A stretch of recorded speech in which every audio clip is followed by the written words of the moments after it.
Magandang gabi po Luzon, Visayas at Mindanao. Pinaghahanap ngayon ng 5 taong gulang na batang babae sa Angeles sa Pampanga na huling nakita nitong linggo, ika-17 ng Marso. Nakuhanan pa ng CCTV ang bata habang naglalaro sa gilid ng kalsada bago mawala hanggang bitbitin siya ng isang hindi kilalang lalaki.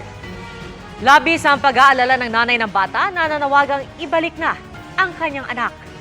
Narito ang pagtutok ni Oscar Oida. Ilang araw na ring halos walang tulog at balisa si Helen de la Cruz. Mayat maya kung maglibot para hanapin ang nawawalang 5 taong gulang na anak na si Ali. Malungkot sobra po. Sakit po kasi maliit pa po yung anak ko. Hindi pa po niya kayang anin yung sarili niya po. Kaya po nagmamakawa po ko kung sino po makakita ng anak ko. Sana ibalik po.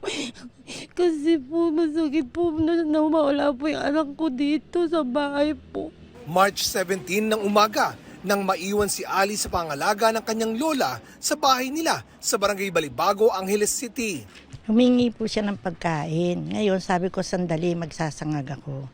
Ngayon, nakita ko siya, naglalaro pa dyan.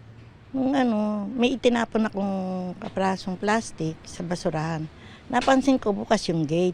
Tinawag ko, walang sumasagot sa akin. Lumapit ako sa gate, tinawag ko siya. Walang sumasagot. Sumilip ako, wala rin. Ngayon, sinara ko yung gate, pumasok ako. Tiningnan ko lahat ng kwarto, pati sa mga anak ko, lahat sa kanilang, pati sa ilalim ng lamesa hanggang sa banyo. Wala siya. Yung bata po, hindi siya katulad ng normal na bata na medyo may delayed siya sa personality niya. Tsaka may bali siya sa binte. Kaya nag-aalala po kami sa kanya. Nakuhanan pa ng CCTV na patakbo-takbo sa lugar si Ali hanggang gumapang ito paakyat sa isang footbridge. Maya-maya, makikitang dala-dala na ito pababa ng isang lalaki. Nakasombrero na at nakamask. Nilagyan niya ng sombrero yung bata.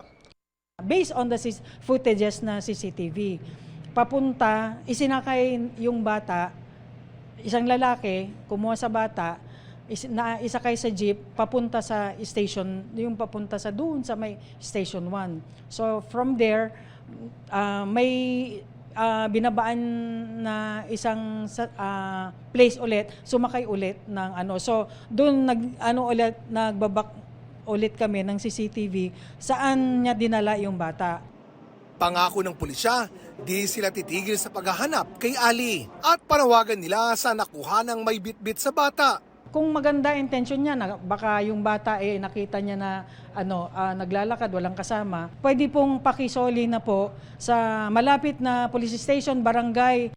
Kuya, kung naririnig mo na nandito kami na nagkipag-usap sa'yo, sana isoli niyo na po yung anak ko.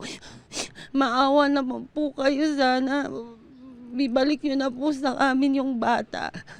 Marang awa niyo na po. Para sa GMA Integrated News, Oscar Oida, nakatutok, 24 oras.